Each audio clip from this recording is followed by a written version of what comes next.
Olá, sou Samuel Souza de Paula e você está no programa Espiritualidade Natural. Quais as relações entre permacultura e budismo? Qual o futuro das grandes metrópoles? Como a permacultura pode ser utilizada em casa ou apartamento? Essas e outras perguntas serão respondidas por Peter Webb. Peter Webb, que formou-se na Austrália em Horticultural Science, estudou permacultura com seu mentor Bill Mollison e foi responsável pelo Banco de Sementes do Jardim Botânico de Melbourne por 3 anos. Desde 2002, a unir a permacultura à psicologia do budismo tibetano, em parceria com Bel César, desenvolve atividades de ecopsicologia no sítio Vida de Clara Luz, em Itapevi, São Paulo. É parceiro também, membro fundador e conselheiro do Instituto Humana Terra. Acompanhe!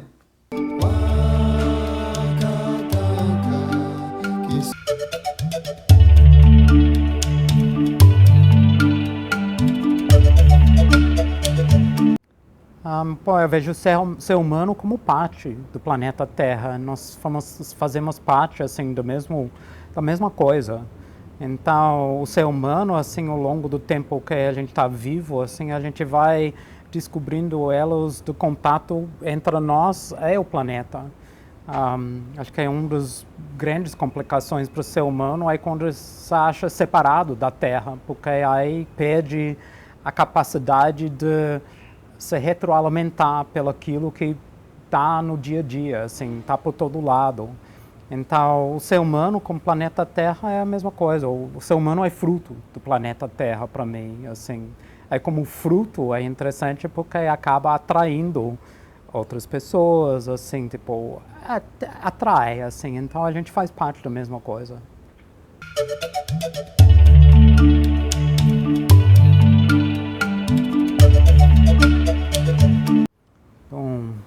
Se as árvores na verdade têm várias funções, assim, tem toda uma parte mais científica que a gente pode falar, que elas produzem sombra, alimento, elas circulam a água, assim, elas amenizam o clima, assim, acalmam os ventos, assim, produzem, assim, várias coisas para a gente. Mas as árvores são seres em pé, igual a gente. Os animais, a maior parte dos animais são horizontais, elas têm todo um relacionamento muito diferente com o planeta Terra.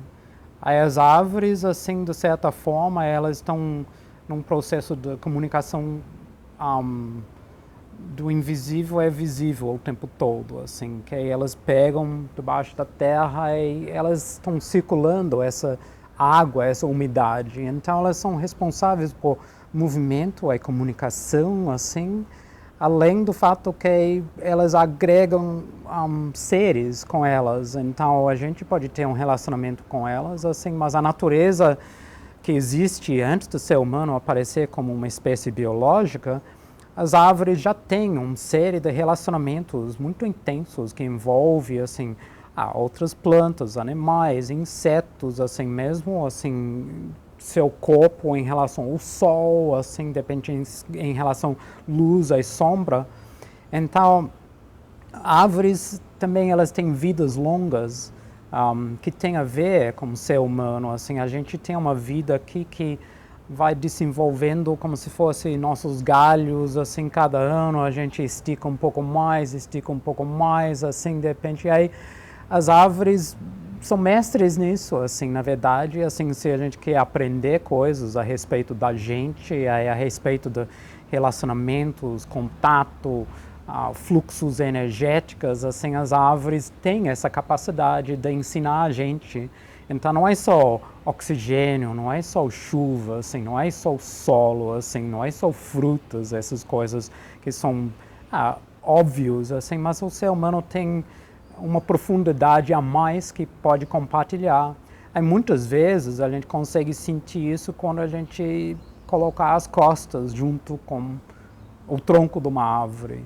Aí só olha para árvores, aí você fala, a árvore, você tem N tipos de árvores, assim, então todas elas têm qualidades energéticas que dependem muito do que elas estão fazendo na vida, onde elas estão crescendo, assim, o tipo de árvore que é. Então, isso fazendo com um grupo de pessoas é muito incrível, porque você consegue fazer uma exploração do grupo simplesmente por uma coisa de atração natural. Você não precisa saber o nome de nada, mas as pessoas naturalmente são atraídas por qualidades de troncos, de sombra, de porte, de comportamento de plantas, sem precisar saber o nome. Então a gente já tem todo um relacionamento que está lá, que pode ser desenvolvido mais a fundo, mas é importante a gente se dispor, assim, de repente, de fazer isso.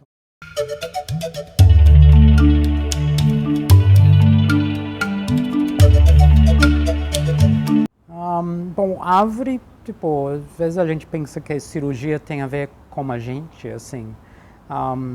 Aí tem, mas as árvores também, elas ficam velhas, assim, mas a velhice não quer dizer a morte, assim, a velhice é um processo orgânico, assim, onde vão acontecendo coisas, assim.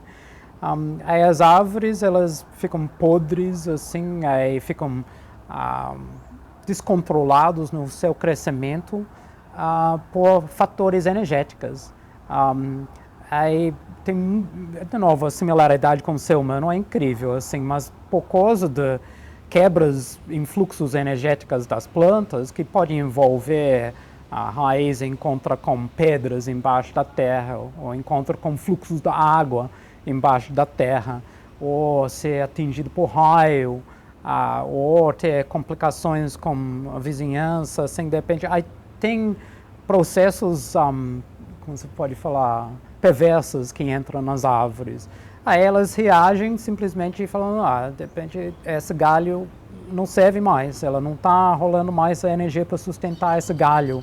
Ou o tronco principal começa a ficar podre. Ou, assim, você tem vários processos assim, de doenças, assim, aí, podridão que entra nas árvores, que às vezes as pessoas falam, mas a árvore está oca. Cara, assim, a árvore oca, assim, de repente não tem problema nenhum de vida, simplesmente a parte morta da árvore já se foi. Que de uma certa forma, assim, é uma grande dádiva, assim, perder tudo que já morreu, assim, já não precisa mais, só fica com parte vital. Só que aí, então, grande parte dos trabalhos que eu tenho feito é com árvores ocas. Aí, tem uma energia incrível aí, como se fosse nave espacial, assim, quando você entra dentro de árvores ocas. Aí o trabalho é basicamente um trabalho de dentista. Limpa, tira tudo que é podre, assim, então passa horas com formão, ou facão, ou tipo, tem várias ferramentas adaptadas para tirar esse podre. Aí depois que eu aprendi na natureza, assim, o podre, assim, ela não vem quando as coisas são carbonizadas. Então, assim, eu uso carvão, enxofre também. Aí cupim odeia enxofre, então, assim, então eu faço um emplastro, que é uma versão de um emplastro que eu aprendi com agricultura biodinâmica, essa mistura argila, carvão ou cinzas que é antibactericida, assim, cinzas, argila, a esterco. O esterco, ela funciona como grude, como a argila, ela faz um tecido. Então dá para você refazer áreas de casca quando a planta, a árvore, tipo, o batido de carro, assim, de repente, ou machucado de caminhão. Aí você só vai lá limpar e depois faz um emplastro com essa mistura, assim, aí sara tudo. Embaixo disso a planta consegue refazer a casca. Então, aí, muitas vezes também aí tem a ver com o arquétipo que a planta desenvolve. Porque você vê, tipo, você fala para você, mangueira, você consegue imaginar uma mangueira, e todo mundo nos trópicos consegue, uma mangueira, assim, aquela coisa que folha verde escura, parece um guarda-chuva, um guarda-sol, assim. Mas às vezes você vê mangueiras que não têm esse formato, elas têm alguma coisa perversa, aí que elas mostram o que está acontecendo no ambiente pelo corpo delas. Então, às vezes, assim, você pode fazer uma poda corretiva, assim, nessas plantas, assim, aí... Assim, o que é interessante é que o mais tempo que você passa com as plantas, o mais informação elas passam para você. Porque uma grande parte dessas coisas não estão escritas. É que a aprendizagem direta é um potencial enorme que o ser humano tem, assim, que tem a ver com sua primeira pergunta do planeta Terra e ser humano. Quando a gente assume que nós somos parte do planeta, então a gente pode teoricamente comunicar com pedras, com plantas, com animais, com nuvens, com cachoeiras. Aí todas elas têm conversas muito incríveis, só que elas não falam em português ou inglês, assim, aí fala de dentro para fora. Então, esse trabalho com cirurgia de árvores, assim, parte é aprendido da planta, parte, assim, vem de coisas que eu aprendi com a própria natureza. Muitas das plantas que são doentes, simplesmente, assim, são muito assustadas por alguma coisa ou outra. Então, não é necessariamente... Geralmente, essas plantas, todas elas têm protetoras, assim, de cobras, de morcego, de escorpião, de abelha, de marimbondo, assim, de repente, que estão lá como um processo curativo dessas plantas também, que você pode passar própolis dentro da árvore também, que ajuda. Aí, quando você chega, você não chega chegando, assim, tipo, não sou eu que vou fazer a mudança da vida dela. A mesma coisa como seres humanos, a gente vai escutando, vai olhando, assim, depois a gente joga uma coisinha, assim, com essas plantas. Senão, assim, eu aprendi muitas vezes, assim, eu saio com o meu corpo todo arrebentado, coisas que entram no corpo, assim, que não sai fácil, não. Então, tem uma coisa de muito respeito mútuo, assim, dos seres que são atrapalhados por alguma qualidades energéticas, de novo, assim, que aí a gente não enxerga tanta coisa, mas a gente sente no corpo, a gente tem essa possibilidade. Aí a cirurgia te dá a possibilidade de trabalhar com árvores de 200, 300 anos ou esticar a vida das árvores, em vez de você cortar e plantar uma nova, você curar uma árvore, assim, igual que você pode ajudar pessoas, aí, animais, assim.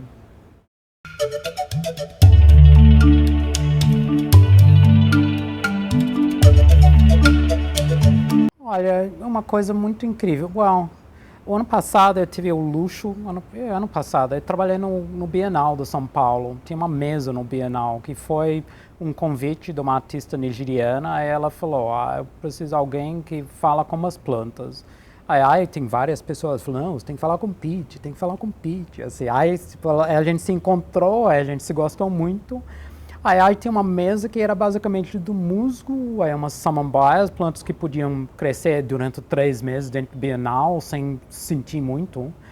Aí tinha objetos da natureza, como cascas, pedras, cera, penas, assim, objetos que dava para saber o que era, outros você não podia nem imaginar o que era. Tipo coisas que aparecem e desaparecem na natureza. Aí na mesa era umas coisas muito incríveis. Eu recebia um monte de gente, assim, eu só aguentava 3 dias por semana, porque era muito intenso. Porque o que rolava lá era um resgate da criança interior das pessoas. Nessa mesa não tinha pauta, não tinha nada a falar com as pessoas. Eu estava lá como testemunho do ser humano perante estímulos da natureza, só que não dentro da floresta, num ambiente urbano. Aí a vantagem era que no Bienal não podia tocar nada, só que na minha mesa podia tocar tudo. Então era tipo abrir a criança interna das pessoas, assim, que foi muito incrível. Aí as pessoas assim passavam a mão no musgo, às vezes deitava, assim, de repente até... Tinha umas coisas incríveis, assim, o convite era simplesmente sentir. Aí, através do convite de sentir, começaram a surgir, assim, aí tem pessoas que eu vi elas se transformar na minha frente, assim, de repente o rosto delas, assim. Aí eu podia se falar, o que você está sentindo? Cara, a pessoa ia contar a história da sua vida, assim, de repente ninguém tinha, tipo, dado tanto luxo, assim, de falar o que estava sentindo, assim, de repente faz tempo para muitas pessoas. Eu chorei. Com 3 grupos de pessoas, era simplesmente um encontro do que é ser humano tocada pela natureza. Era uma coisa absurdamente simples, mas uma profundidade incrível. Aí nessa mesa, nos objetos, tinha um grão de milho, sabe aquele milho peruano, branco, assim. Aí você olha para ela e fala, uau, esse é milho. Aí todo mundo sonha em plantar um milho desse jeito. Você fala, cara, com essa aqui, uns 3 grãozinhos, é toda barriga cheia, assim.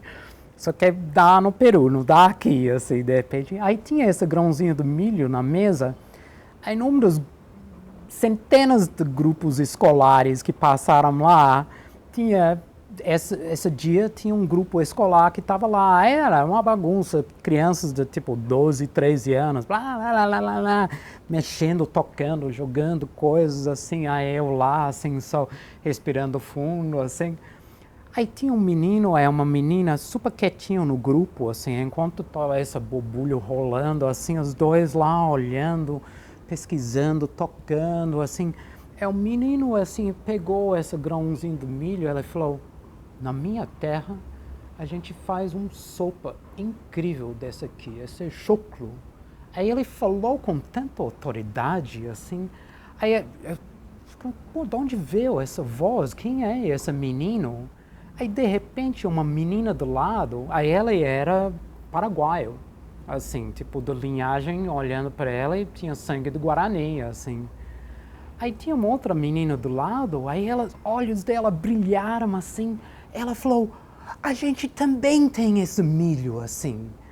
Aí ela era boliviana. Aí ela falou, a gente também faz essa sopa. Aí, de repente, o link entre os dois, que pela cara, eles nunca tiveram essa conversa antes, perante o classe que estava lá, blá, blá, blá, blá, blá, ficou no silêncio, assim, de repente, como professor, e de repente, quem era professor e professora no momento, eram eles.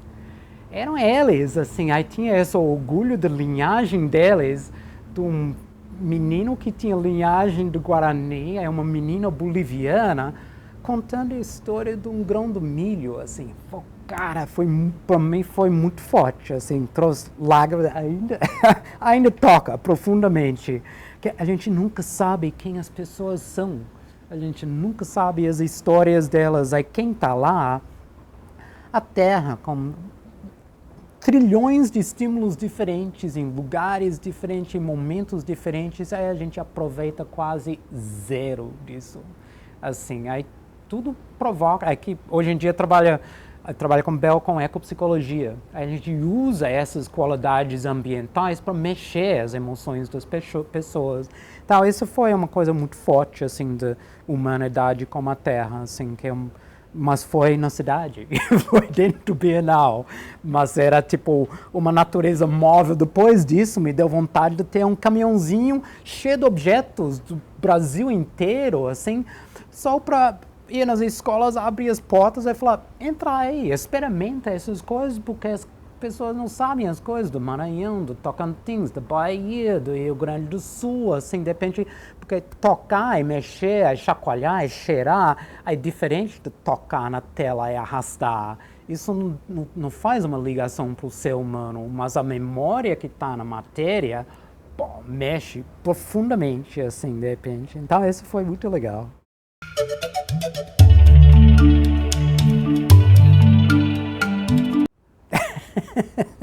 Depende para quem.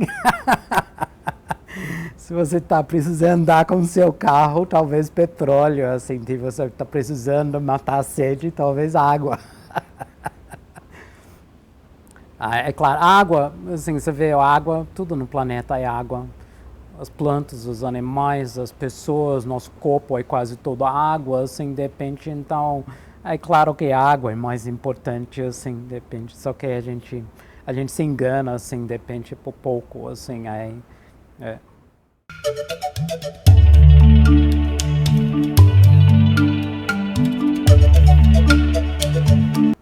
Olha, cara, eu já experimentei. Durante 14 anos eu tenho uma vida sustentável, posso falar, sei, plantava minha comida, cuidava dos meus animais, assim, de repente construir minha casa, assim, de repente rachava lenha, assim, de repente plantava, fazia tudo, assim, de repente. E aí que era sonho que eu tinha quando eu tinha 16 anos.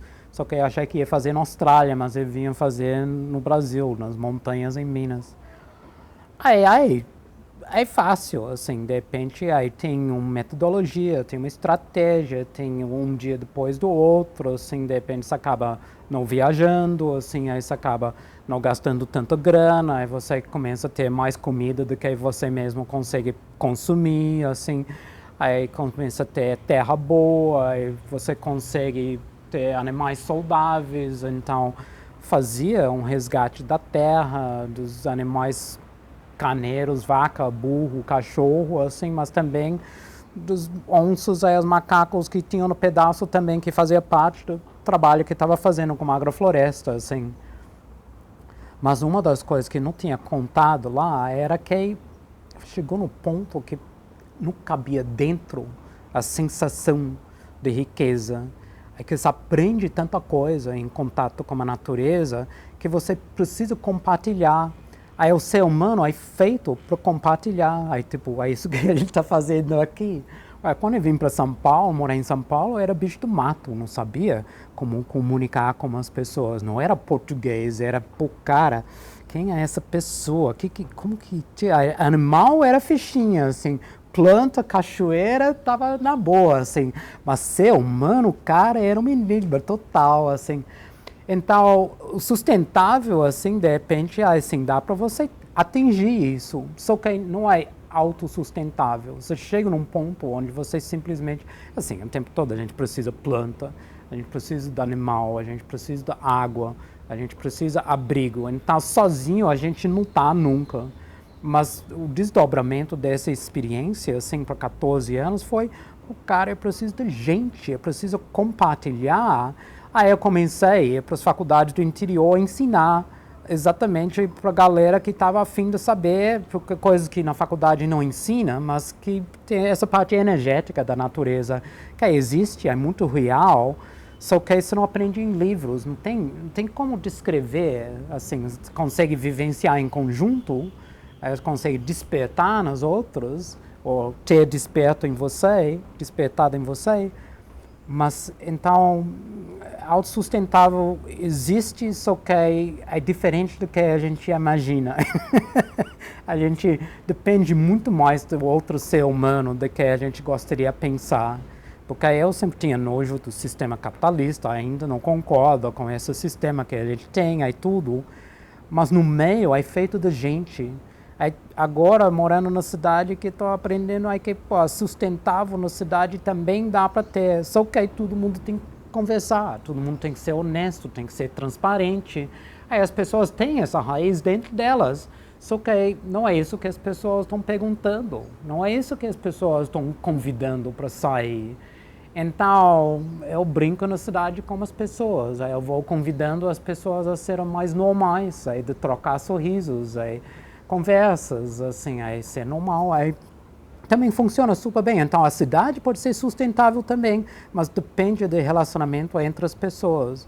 Aí o desdobramento pode ser não poluir, o desdobramento pode ser não pôr veneno na comida, o desdobramento pode ser pagar as pessoas melhores, tratar todas as pessoas iguais, assim, mas as pessoas não estão sentindo isso dentro delas, então as pessoas não são sustentáveis. Você vê, um monte de gente implodindo, gente indo para o hospital, 35, 40 anos, pessoas assim, xingando, matando. Isso não é sustentável. O ser humano virou a não ser sustentável, mas sabe que esse sonho existe, aí vale a pena procurar o que é. Mas as pessoas acabam aprendendo uma série de coisas a respeito delas mesmas quando começam a trilhar esse caminho, porque começa a ter um espelho que está lá. Putz, eu estou sendo sério, essa é uma ética para mim, são valores que eu estou escolhendo, eu consigo sustentar isso, tipo, walk my talk, assim, de repente, é verdade isso, porque você começa a ver que ela rende, assim, aí você começa a ficar viciado, aí você fala, não, é isso que eu quero, assim, de repente. Então, a sustentabilidade tem a ver com isso, eu faço o que eu falo, assim, de repente.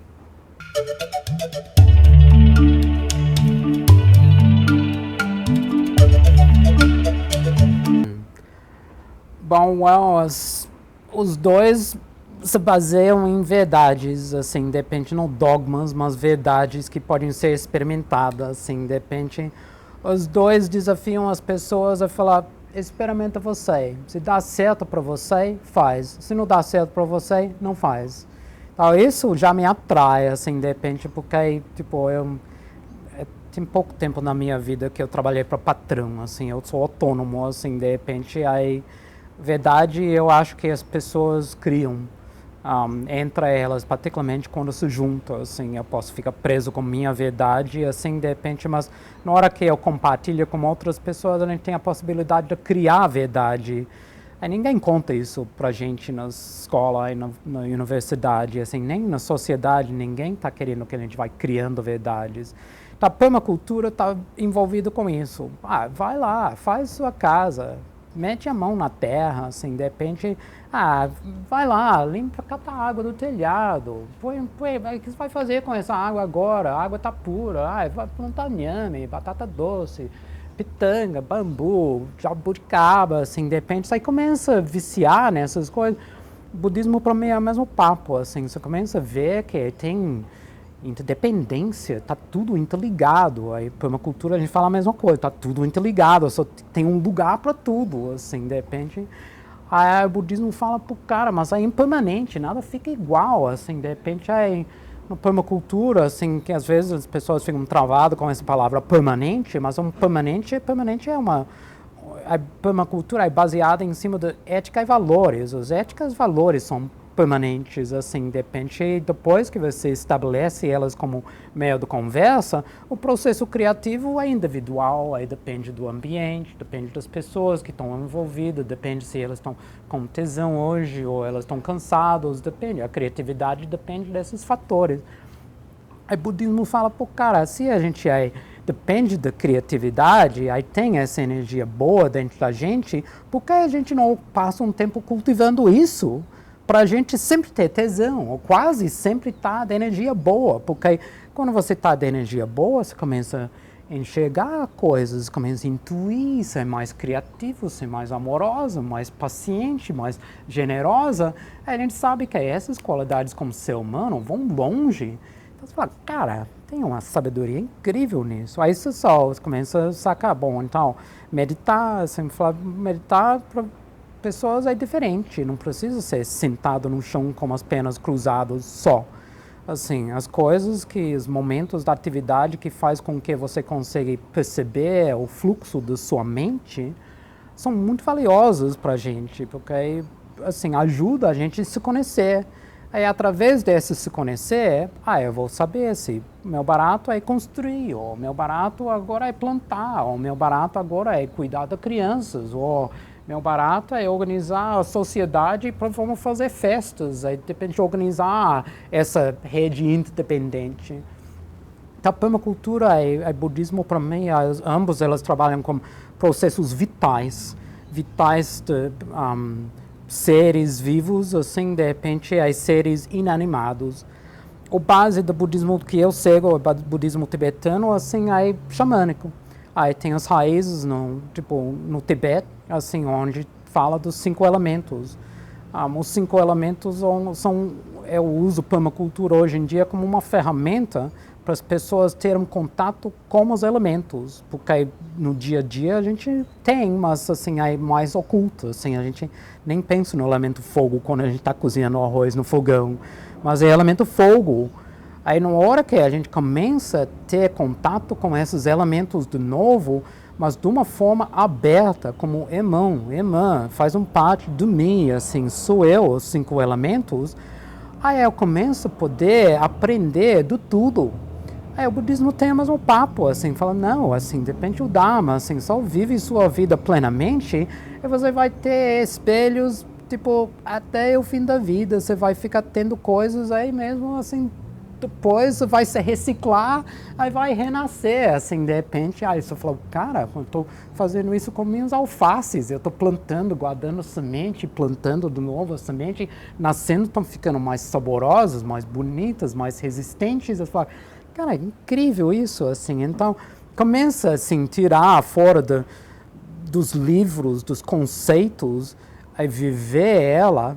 Aí essa eu faço com permacultura, convido as pessoas, vamos viver. A técnica está aí, mas assim, a técnica está na internet, está nos livros. Então, se esquece alguma coisa, vai lá consultar, mas vamos viver. Na hora que você vive, se sente na pele, assim. Aí você está do lado de alguém, assim, que está... Você está sentindo... Não estou. Estou sentindo... Aí você começa a sacar que, pô, cara, as pessoas são diferentes, mas parecidos. aí começa a te dar tesão de poder fazer experimentos com as pessoas. Então, você constrói, você filtra água, você planta comida, depois você vai vender a comida, você vai... Aí começa a ter essa coisa, assim, de querer compartilhar com as outras pessoas. Então, de novo, essa coisa do budismo tem essa coisa do caminho do Bodhisattva que está lá. Tipo, a vida é para compartilhar. Aí quando você planta, aí você faz essas coisas incríveis, você começa a ter talentos, fala, não, eu sei como fazer pintura com terra, eu sei como captar água, eu sei como plantar, vamos lá, vamos fazer. Então tem uns contatos bem interessantes a explorar. Sem as dogmas, de ambos os lados, né? Permacultura tem umas dogmas que as pessoas criam, o budismo também tem os dogmas que as pessoas criam, mas nenhum dos dois nasceu para viver em cima de dogmas, assim.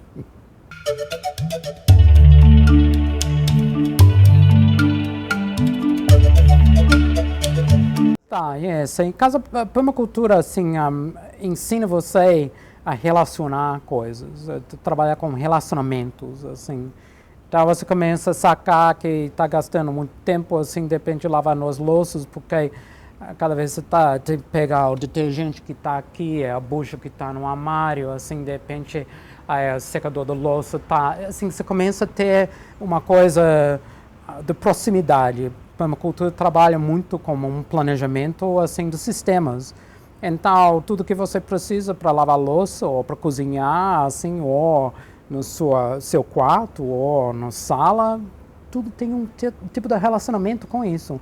A gente faz um tanto disso, mas assim dá para levar mais longe, assim, de repente, não para ser muito cri-cri com uma coisa, assim, de repente pode ficar muito neurótico nisso, tudo tem que ter a ver com coisas que tem a ver, assim, tem pessoas que vivem desse jeito e acabam divorciando ou se separando por causa de ser muito cri-cri, assim, de repente. Mas permacultura você começa a sacar...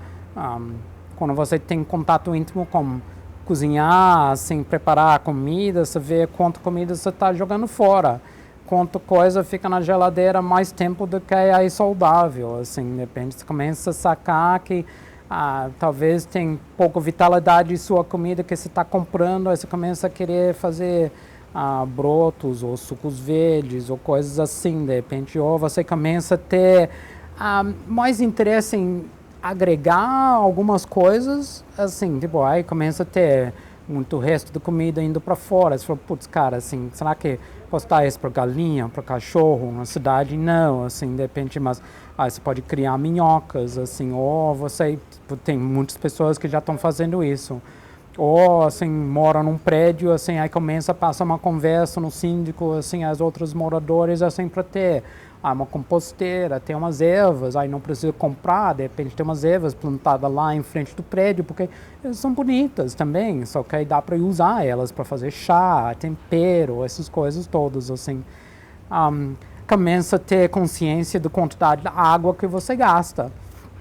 Não é só no crise, assim, de repente, mas você sabe que é um recurso, assim, que aí gasta grana, assim, tempo, assim, aí em vez de simplesmente pensar que não, é Sabesp ou as autoridades que têm que se cuidar com isso, eu não estou nem aí, assim, eu pago a minha conta, eu tenho direito.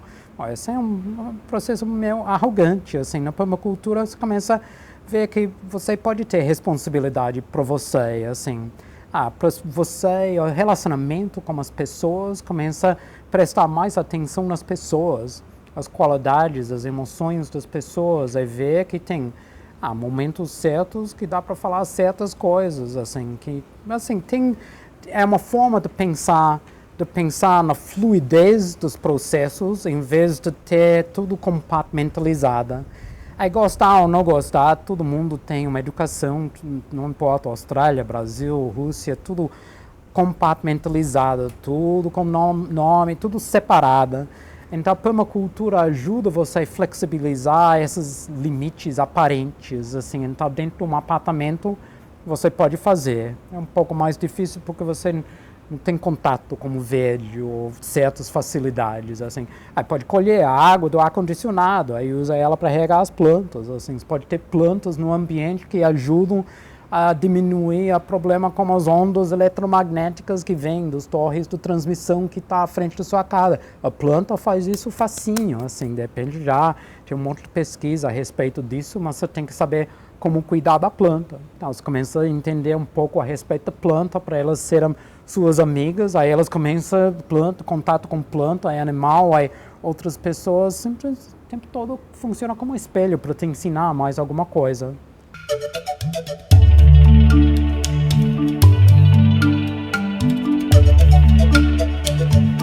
Sendo que a gente está em São Paulo, acho que não sei quanto tempo vai levar, mas vai parar de chover do jeito que chove em São Paulo. A gente vive um engano achando que São Paulo é separado do Cerrado, que é separado da Amazônia, que é separado do Oceano Pacífico, que é separado assim a gente vive uma ilusão que é tudo separado. A gente até nas grandes metrópoles a gente mora em apartamentos separados, a gente dirige em carros separados, é tudo separado. Assim, as metrópoles elas têm uma possibilidade de se adaptar, mas a rigidez do pensamento, assim, pro cara é impressionante, assim, eu era hippie quando tinha 16 anos, assim, de repente eu achei que a mudança vinha muito mais rápido do que está vindo, assim, o ser humano entrega lentamente, assim, não muda, mesmo quando vê uma coisa na sua frente, não consegue se mudar, vai reclamar, vai ter inveja, vai xingar, mas não vai mudar. Aí, hoje em dia eu trabalho bastante com isso, de ajudar as pessoas a, relaxar, não tentando bater na tecla para mudar, porque isso não dá, mas encantar dá.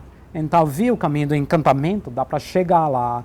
Mas nas cidades, assim, elas podem ter, telhado verde, a captação da água, assim, a gente tem um sistema da água nas cidades, particularmente no Brasil, foi herdado dos portugueses. No Portugal não chove nem 1/10 do que chove no Brasil. Ainda a gente usa os mesmos ralos, a gente usa as mesmas técnicas, assim, joga a água fora e acho que ela vai se resolver na calçada. Nos trópicos você não pode fazer isso. A gente não está vivendo Brasil, assim, metrópole aqui, assim. Então, o que é interessante ver várias metrópoles no mundo, onde a galera acordaram para o fato que somos Inglaterra, somos Paris, Londres, Alemanha, assim, a gente está, isso traz toda uma reflexão, é um pensamento a respeito do que a gente passa. Então, nas cidades, assim, aqui a gente tem grandes possibilidades de mudar coisas. Foi interessante, o ano passado eu fiz um trabalho, ano retrasado, fiz um trabalho para o metrô. Aí lá, teve a possibilidade, pelo menos no projeto, tá lá, legal, tá lindo, assim, uma linha ouro, assim, de repente, que é uma linha ecológica do metrô, que tá tudo parado agora por causa do Lava Jato, aí, conexões, né? Aí, uma das coisas na cidade, a gente põe toda a água, ela corre pela mesma pista do que os carros. Aí a gente tem todos os canteiros com as plantas, igual aqui, tudo levantada. As plantas precisam da água que cai aqui. Mas o que a gente faz? A gente pega essa aqui, põe num tubo e leva embora, em vez de ter as plantas rebaixadas, para elas poderem receber essa água. Aqui isso se chama de jardim de chuva, filtro biológico. Isso filtra a água e purifica ela um pouquinho antes de chegar no lençol freático, antes de chegar nas aquíferas. Aí você fala, mas a gente podia estar fazendo isso sem fazer nada, nem bomba, nem tubo plástico, nada disso. A gente só geometria, em vez de levantar, rebaixar. Então a cidade toda podia ser muito diferente. Todos os canteiros centrais têm elas rebaixadas. Assim, porque quando chove, quase ninguém está na rua. Está no carro, mas ninguém está andando na calçada. Então, todas as calçadas podiam ser parques lineares. A gente podia captar toda essa água, que depois um telhado verde segura a água lá em cima, uma calha, umas captações para regular, para colocar dentro da cisterna, para lavar o pátio, para dar descarga, para lavar o carro, todas essas coisas. Mas o que sobra, porque nos trópicos sobra, assim, você põe ela para a rua, só que ela não entra num boca do lobo, dentro de uns tubos assim que estão rachados embaixo da estrada que ninguém consegue ver, mas assim, porque são tão velhos, né? põe ela onde se consegue ver essa água, joga ela para os canteiros, assim. Então, depende de ter tudo rebaixado, vai filtrando essa água, aí ela entra devagar, vai pingando, vai virar uma lagoa, aí depois ela vai infiltrar devagar, aí depois ela vai pro Tietê ou Pinheiros, assim. É uma coisa, assim, que é chocante que dá para fazer, assim. Aí se for fazer a mudança, dá para pegar todos os fios aéreos e colocar elas em tubos embaixo desses valas, assim. Já que vai cavocar e tirar essa terra, aí dá para colocar todos os fios enterrados onde vocês sabem onde elas estão. Assim, as metrópoles podem ser muito diferentes, assim. Eu rezo para o trabalho entrar para poder fazer coisas assim, para mostrar que a gente precisa ter uns lugares que falam, olha, fizemos, dá para fazer assim. Que os engenheiros não acreditam, porque aí elas aprendem do outro jeito, assim. Mas a gente precisa fazer isso, porque senão as metrópoles, assim, vão implodir. Aí todo mundo vai brigar, assim, de repente, tudo vai brigar, assim. Complicado.